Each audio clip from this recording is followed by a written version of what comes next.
Om Namo Bhagavate Vasudevaya. Reading from Srimad Bhagavatam, 10th canto, 7th chapter, verse number 25. Ruditam anunishamya tatra gopyo Brusham anutapta diyoshru purna mukyaha Rurudur anupalabhyananda sunum Pavana uparatapam suvarsha vege. Translation and purport by His Divine Grace Srila Abhay Charnaravinda Bhaktivedanta Swami Srila Prabhupada. When the force of the dust storm and the wind subsided, Yashoda's friends, the other gopis, approached Mother Yashoda, hearing her pitiful crying. Not seeing Krishna present, they too felt very much aggrieved and joined Mother Yashoda in crying, their eyes full of tears. Translation and repetition. Purport by Srila Prabhupada. This attachment of the gopis to Krishna is wonderful and transcendental. The center of all the activities of the gopis was Krishna. When Krishna was there, they were happy. And when Krishna was not there, they were unhappy. Thus, when Mother Yashoda was lamenting Krishna's absence, the other ladies also began to cry. Thus ends the Bhaktivedanta purport.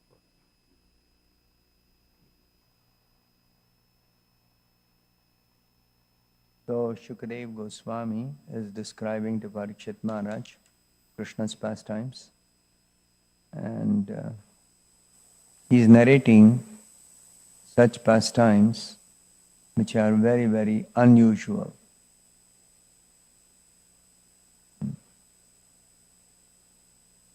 Now, Shukadeva Goswami is describing a demon came in the form of a whirlwind. It's not that the Brajavasis could understand a demon has come in the form of whirlwind. For them, like for all of us, if there's a whirlwind, it's a natural phenomena. And as a result of the natural phenomena, they try to adjust themselves to that phenomenon.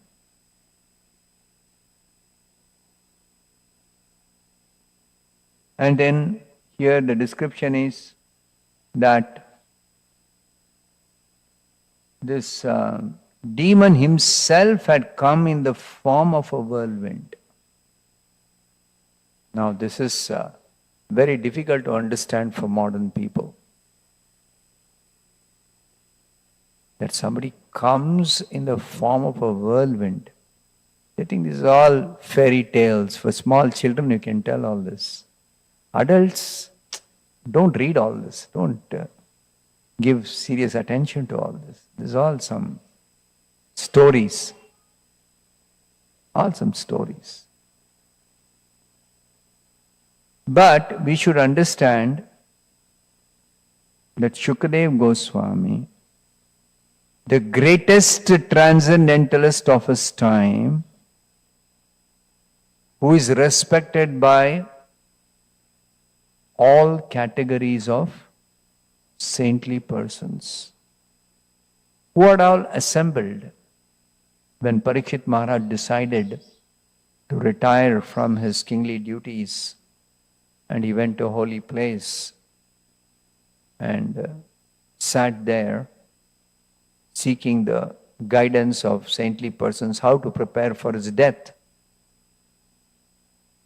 So, when he went there, the resident saintly persons in that holy place, that place is even now there. It's called Shukatal. It's on the way from Delhi to Haridwar. Of course, I have not been there, but I've heard a lot about it from those who have actually been there. So, the local resident saintly persons, they recognized that the emperor of the whole world has come to this holy place. And he began to inquire from them, how should I prepare for my death, which is going to happen in the next 7 days. And just when they had just assembled to the spot where Parikshit Maharaj was sitting down, so many other saintly persons started arriving there. And that's not unusual. Holy place is meant for pious people, saintly persons to go, take a bath, and take the dust of the holy place. And in former times, holy places were also places where saintly persons used to gather and discuss spiritual subject matter. Nowadays they conduct some so-called Bhagavat Saptaha or Ramayana Katha. It's more for entertaining the audience. It's not any serious discussion about philosophy.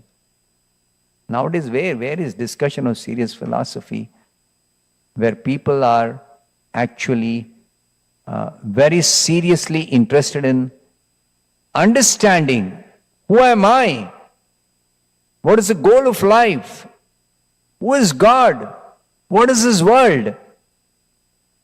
Where are such conferences held?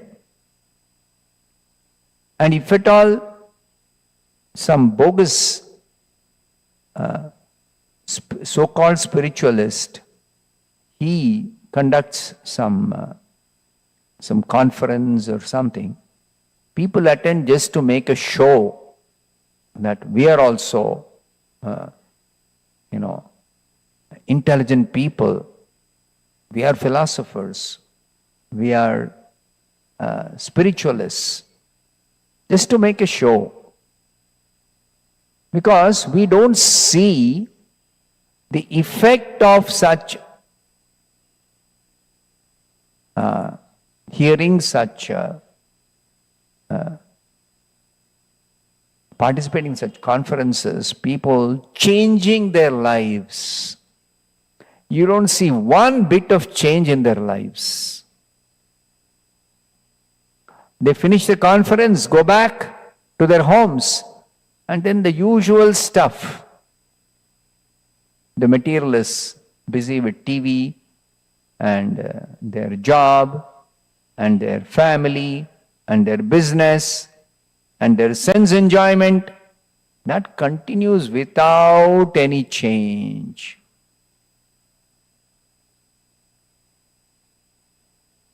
So, Bhagavatam describes in the second canto, third chapter, pure devotional service means change of heart.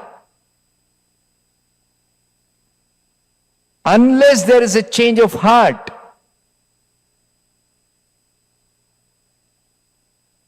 there is no pure devotional service. So all these sentimental people who go and cry when they hear Ram Katha, Krishna Katha, Bhagavat Katha, some emotional scene is very nicely described by the speaker, they all sit and cry. Recently there was one dance drama in Dubai, and so many people who attended that, there's a short video made. What was their reaction? Oh, bahut acha tha, it was very nice, very nice. And actually I was crying when Krishna was being separated from Mother Yashoda. He left Vrindavan and went to Mathura. So nice the acting was, it was very, very nice. Actually I was crying, really crying. I couldn't resist tears coming from my eyes. Bahut acha kiya aapne. And what will these people go home and do? After all this, watching all this, they continue with their usual activities. Nothing happens in terms of change of heart. Prabhupada went to America. He performed kirtan. He spoke on Bhagavad Gita. But Prabhupada speaking is resulting in change of heart. And The change is not a small change. Americans, Europeans, Africans, all kinds of people, they are completely giving up their career, their family, their jobs, everything, and simply dedicating their life for Krishna consciousness. This is described in the Bhagavatam. Tadvag visargo janatagha viplavo. Viplava means revolution. Those words which bring about, when heard from the proper source, like the source of a pure devotee, it brings about a revolution in the heart of a misdirected civilization. It brings about a cleansing of the heart. They give up sinful activities. They give up sense gratification. So, these saintly persons who assembled there, the resident saintly persons are anyway residents of that holy place. They are engaged in tapasya, in practicing spiritual life very seriously. Then others join them. So many of them, big number. So the Bhagavatam describes what is their identity. Vyasadeva describes their identity. They are not just some saintly persons. Their characteristics are described. They are arriving from different parts of the universe. Now again, modern man, he doesn't know what is interplanetary travel. He's trying. They're trying to go to moon, they're trying to go to Mars, they're trying to go to some other planets. But they don't know of people residing in different planets, other planets, and they coming to the earth. And that also, they are saintly people who have assembled in that holy place. They've all gathered. And if somebody were to ask them, what is the purpose of your visit? Oh, we are on a pilgrimage. We are on a pilgrimage. It's common, no? Kumbh Mela, pilgrimage. So many people went, no? So lakhs of people. This kind of phenomena happened when Parikshit Maharaj had retired. Why? Because Parikshit Maharaj is no small ordinary person. He is the emperor of the whole world, whole earth planet. So he is retired, definitely. The news spread everywhere. And all categories of people, obviously pious people, saintly people, they all gathered, assembled. So, if somebody were to ask, what is the purpose of your visit? Oh, we are on a pilgrimage. But actually, Vyasadeva is describing that Sutta Goswami is telling the assembled sages in Naimisharanya the incident, describing this incident. He is telling these saintly persons are no ordinary persons. They are the greatest of Brahmarshis, Rajarshis, Devarshis, Arunodayas. Now, what is the special characteristic of such saintly persons? That they have come to the holy place because they are on a pilgrimage. Pilgrimage means we go to purify ourselves. But the fact is, these saintly persons were coming from upper planets. They are themselves capable of purifying a holy place. So simply making an excuse of visiting the holy place for a pilgrimage, they have come there, but they come for a different purpose. Because they could foresee that Shukadev Goswami is going to speak the Bhagavatam. Therefore, they have come there to hear from Shukadev Goswami the Srimad Bhagavatam. You see? Now, what is the special thing about Shukadev Goswami speaking Bhagavatam? Speaking on some spiritual subject. What is the speciality? Shukadev Goswami is the recognized topmost transcendentalist of his time. All over the universe, he was known. So when Shukadev Goswami is going to speak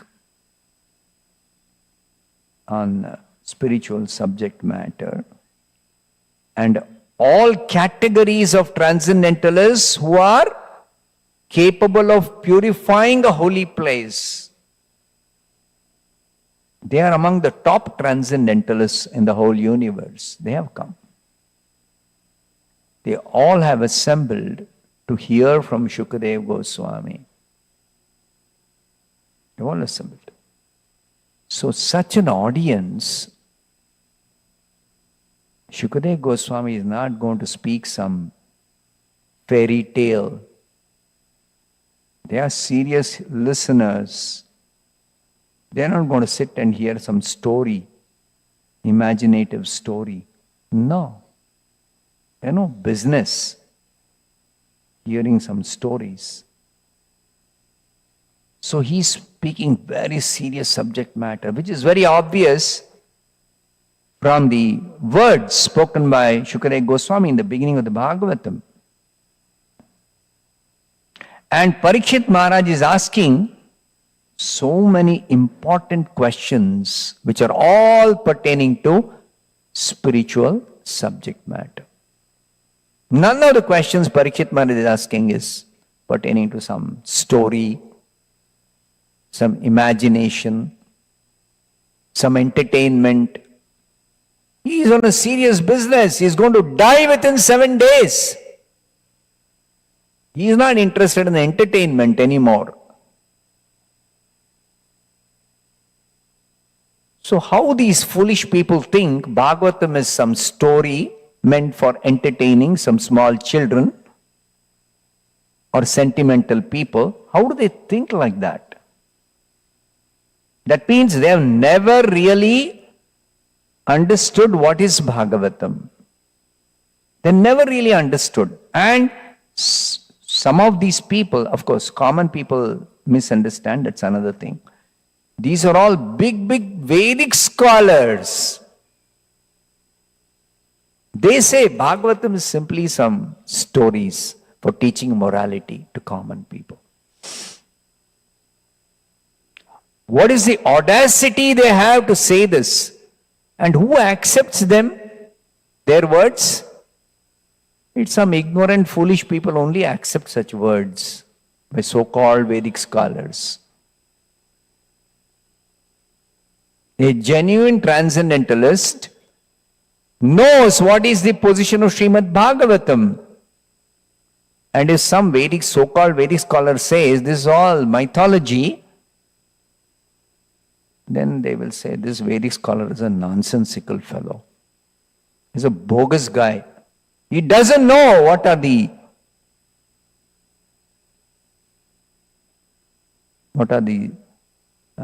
scriptures. He doesn't know Shastra. He calls himself Shastri. He doesn't know Shastra. Because he simply inherited one title. Or simply he has, parrot-like repetition he is doing of some Vedic mantras. And he wears big tilak. He wears some dress of a spiritualist. Externally he is dressed like a spiritualist. but he doesn't know what is Bhagavatam. He doesn't know what is real Shastra.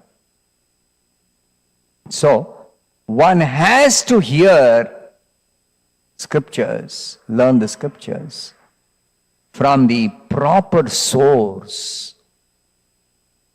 And the symptoms of such a person whose proper source is given in the scriptures themselves, is taught in the parampara system. Just like if you want to learn seriously what is physics, you go to a proper institution. You don't simply, somebody on the street who's a very good orator, you don't listen from him, you don't study under him. You never do that. Of course, nowadays that is happening through the social media. Somebody who has got millions of views, everybody will watch. You see? Everybody will watch because it's entertaining, it is interesting. Because andha yathandair upaniyamana. Kali Yuga, the Bhagavatam describes that blind leaders lead other common blind people. All of them end up in a ditch, that's all. How can the blind people lead anybody else who's blind? Not possible. So similarly, these people are completely ignorant, but they are posing as spiritualists, spiritual leaders, many of them. And their number will increase as Kali Yuga progresses.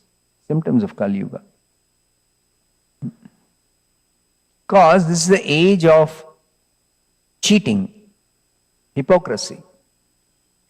So, coming to the point that I wanted to make, that a demon has come to actually kill Krishna,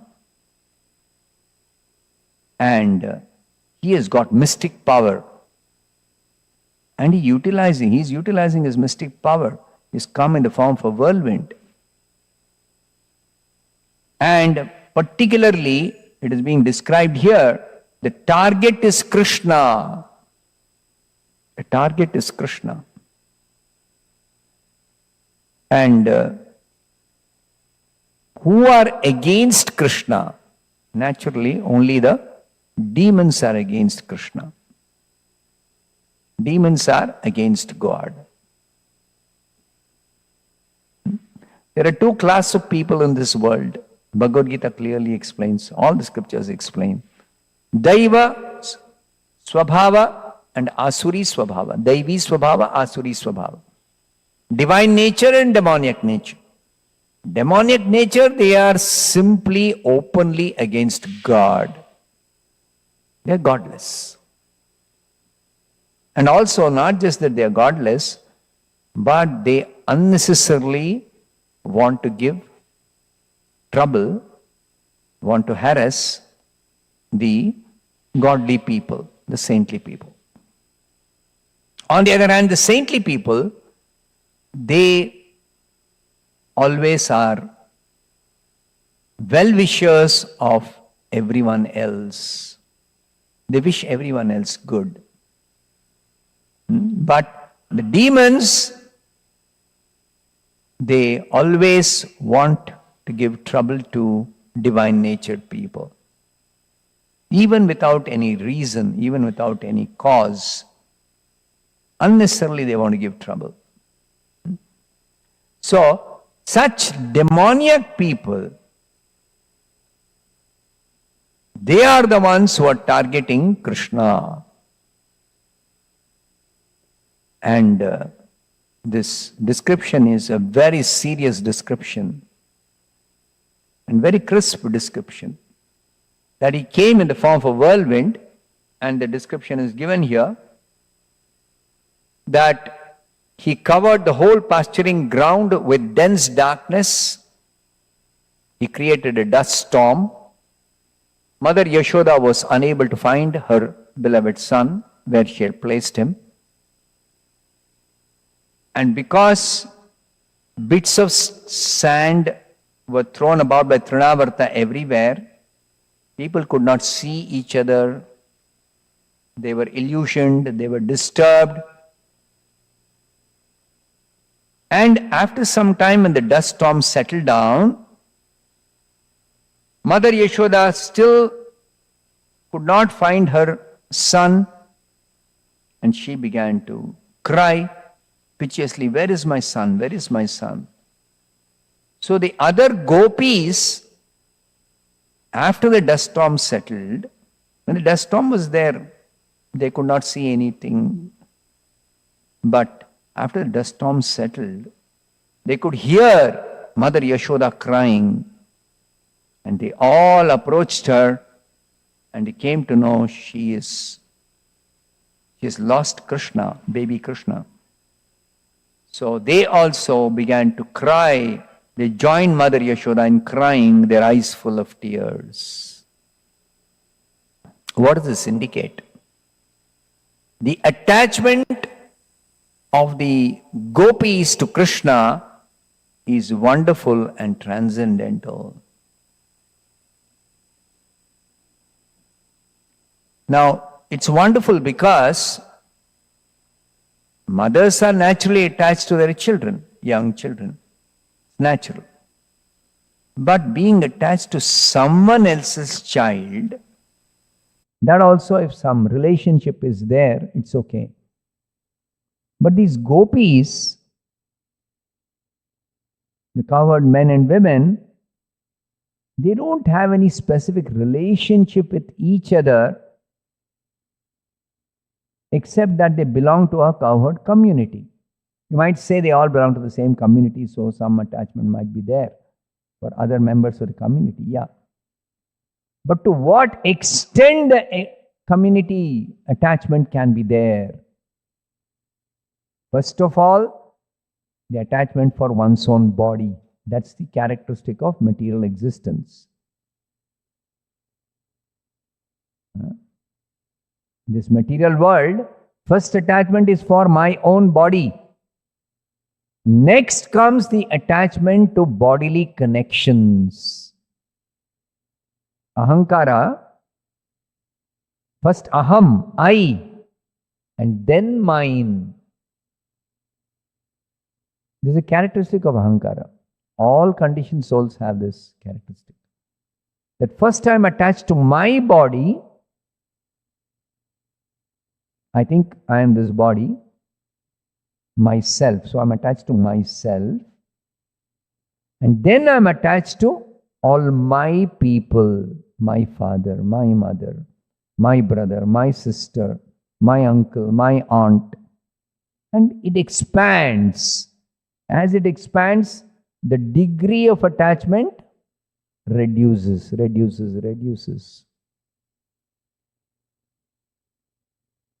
Whereas here, the gopis, they are so attached to Krishna that it is wonderful. You're wonderstruck. How can they be so attached to Krishna? Because Krishna has appeared just like the other gopis, other cowherd men and women, they have their children. Krishna is also the son of Mother Yashoda and Nanda Maharaj. It's not that Krishna alone is very, very cute. No, the others are also very cute. The description is there in the Bhagavatam. Shukadeva Goswami specifically described the beauty of the gopis, the beauty of the handsomeness of the cowherd men. And they were also rich. The other cowherd men, it's not that Nanda Maharaj alone was rich.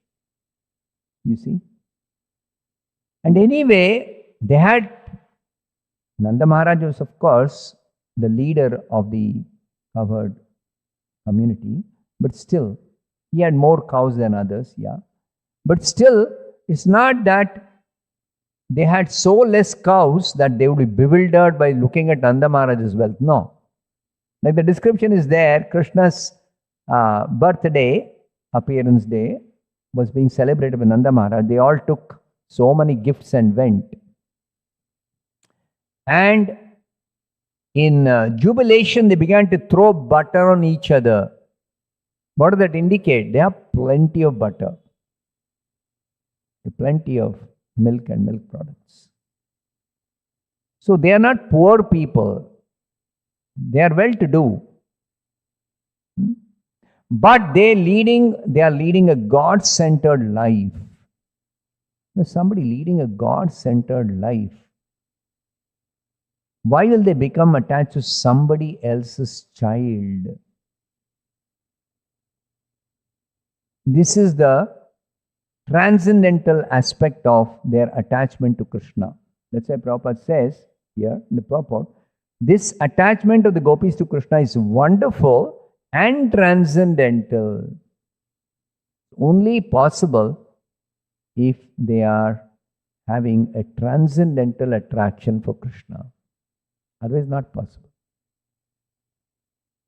Because other than the devotees of Krishna, nobody else had attachment for Krishna like the devotees. Nobody else had.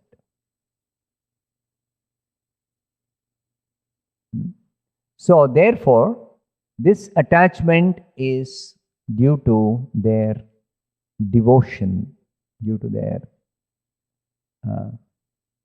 them being devotees. Only devotees of Krishna can be attached to Krishna. Nobody else can be attached to Krishna. Only devotees of Krishna can be attached to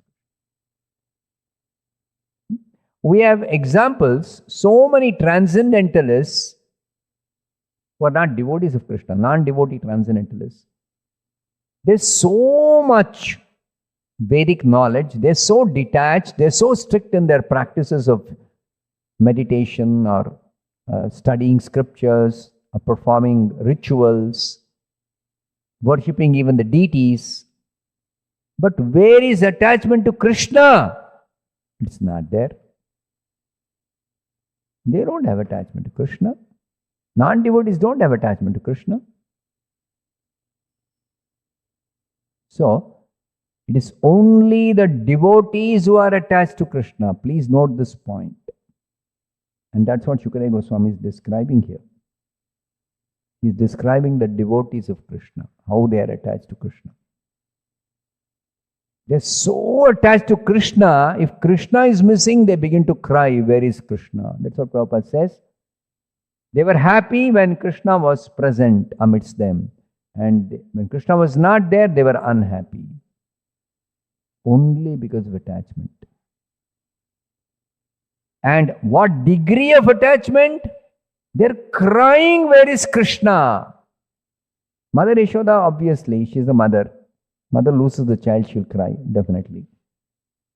It's not difficult to understand this point. Mother Yashoda began crying, where is Krishna, where is Krishna? But they also joined Mother Krishna in crying. They also began to cry. Why should they cry?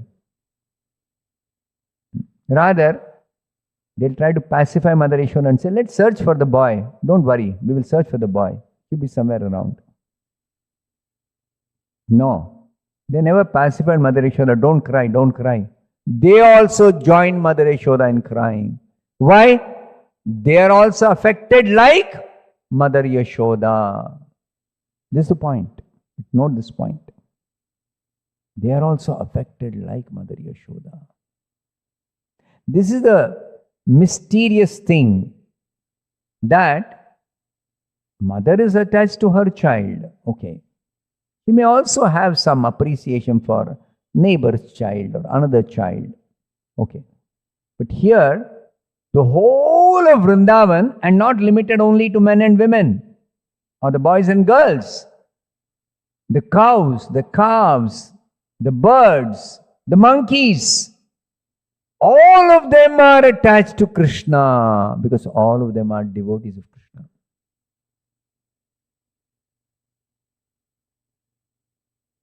This is the speciality of Bhagavatam.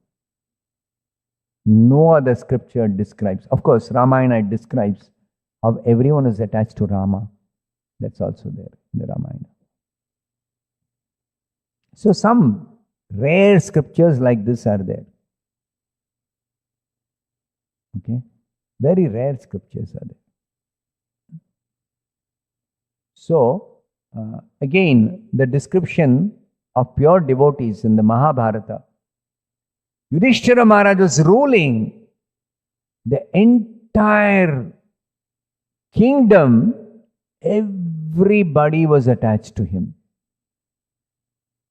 Entire kingdom, everyone was attached to him. When Rama was ruling, everyone is attached to Rama as the king. So he is the Supreme Lord. Okay. Yudhishthira is not the Supreme Lord. He is just a devotee. And there are so many devotees. He is not the only devotee of the Supreme Lord. There are many devotees. But his influence was so wonderful. Everybody was attached to him. Everybody was attached to him. There's so many details in the Mahabharata. You can read in the Mahabharata how they got attached to him. Whereas we don't hear people are attached to Duryodhana. Duryodhana was also ruling, or the caretaker king. Dhritarashtra was the caretaker king. They were not attached to Dhritarashtra like that. So this is what Mahabharata is highlighting. People get attached to the Supreme Lord or his pure devotees. Like we can even see Prabhupada's life, how the devotees got attached to Prabhupada. Where is this attachment coming from? Because he's a pure devotee. Because he's a pure devotee. There's so many descriptions. When Prabhupada used to arrive after about 2 or 3 years, his visit would be there to that place. As the number of centers started increasing, so Prabhupada's frequency of visiting places reduced. And new centers were being opened in remote places, just like in Colombia, in South America. One devotee went and opened a center and made so many devotees and calling Prabhupada, please come, please come. So Prabhupada says, yes, I'll come. But Prabhupada has got so many other responsibilities and duties now.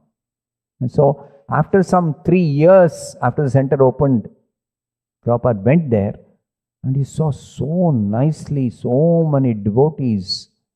They already taken Diksha from Prabhupada. That used to happen simply by President writing to Prabhupada wherever Prabhupada is, and Prabhupada replying back, yes, I accept them as my disciple. And then you conduct the fire sacrifice and you get the nearest sannyasi to chant on the beads, and you hand over the beads to them. Let them follow the regulative principles, read my books. That's all. So they are waiting to see Prabhupada. So they all go to the airport to receive Prabhupada. Big kirtan. This is not unusual. It's natural because our main business is Sankirtan. Okay. But what many times you can read in the memories, devotees describe, that everyone practically would be crying upon seeing Prabhupada for the first time, or even seeing Prabhupada after a long time. Everybody among the devotees. And they are tears of joy that Prabhupada has come. They are able to see Prabhupada. They are able to meet him. They are able to receive him. So where does this attachment come from? Certainly it is not material attachment. What is the relationship with Prabhupada? How much do they know about Prabhupada? Not much. They don't know much about Prabhupada as a person. But a devotee when there is a change of heart, develops attachment, attraction for Krishna and Krishna's pure devotees. This is a symptom of bhakti. And this is not some external show. It is actually deep within the heart. It is the level of the soul. This level of the soul, it cannot change. It cannot be some momentary happening or occurrence. Once somebody develops even a little attraction for Krishna, after that, one becomes mad after Krishna. One becomes mad after Krishna. Somebody may say, we see that in the material world also, no? A girl gets attracted to a boy, or a boy gets attracted to a girl. After that, their attachment keeps on increasing, because they say, oh, he has fallen in love with that girl. They say that, no? Then it keeps on increasing. But how much will it increase? How long will it stay? It's not going to stay. It's not going to stay. After they come close to each other, finished. All the honeymoon is over. So like that, in material world, in any case, even if they are very attached, they can be attached only till the body is there. That's all. Death is going to be forcefully separating them. And after that, lost in oblivion, they don't even know what is death. They don't know where is the person. They think he's dead and gone, that's all. So, that's not the case with attachment to Krishna or attachment to pure devotees. That spiritual attachment begins with the heart getting cleansed. And when the heart is fully cleansed, the attachment becomes so strong. It's permanent attachment. It is complete attachment. It is total attachment. That is the kind of attachment that is being described in the pages of Bhagavatam among the devotees of Krishna, pure devotees of Krishna. And that is very evident in all the pages of the Srimad Bhagavatam, especially in the 10th canto. You can read that. I'll stop here. Grantharaj Srimad Bhagavatam ki jai, Srila Prabhupada ki jai.